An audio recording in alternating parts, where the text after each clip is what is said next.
Here on Goradeshwar Hill, one can certainly feel wonderful presence of the elemental beings, and one can certainly connect with them if one really tries. There's so much beauty around oneself here.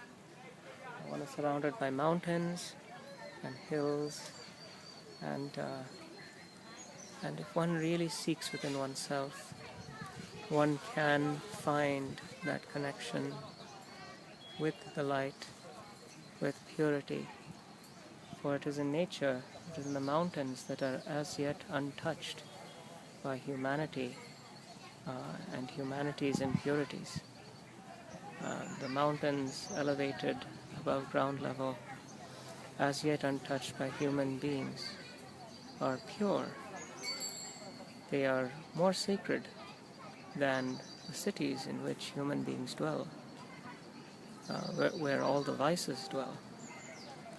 And people come up to the mountains, into nature, to become free from those things, because they perceive that it is in nature where one can get rejuvenated, can find one's connection. And it is because nature has kept itself pure. We human beings are the ones that have defiled it. We are the ones that have introduced all sorts of problems. And we are the ones who have to work on ourselves and clean it up.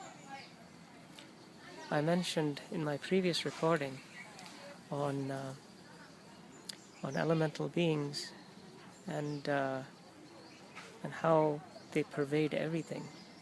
And yes, in every tree, in every rock, in every stone, you can find beings of all kinds.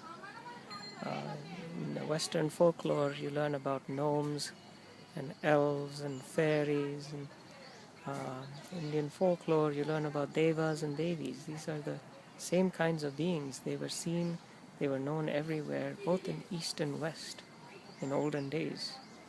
And it is wonderful to know, to see that consistent belief across all peoples who have lived here on the earth. Very wonderful to see that consistency. So I would encourage everyone to take the time and think about these things and try to perceive spiritually what really is out there, and try to connect with the elemental beings, try to connect with the devas and devis, and let us see whatever we can do, little by little, to become one with nature. Because nature was given by God, comes from God.